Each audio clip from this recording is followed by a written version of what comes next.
Magandang buhay mga kapigi, at isang tip po ang maiibahagi ko sa inyo at may i-share ko sa inyo na napakalaking aral ang nangyari po sa amin, na dati-rati po kapag kami nag-iilaw ay wala pong ganito na kawayan.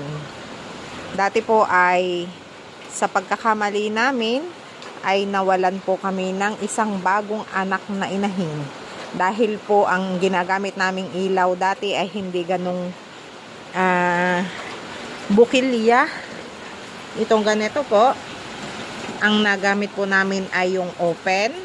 Hindi po namin nalagyan ng electrical tape. Tapos may nakakabit po kami ditong kawad. Tapos nakatali siyang pinakapatigas para lumayo sa Bartolina yung ilaw.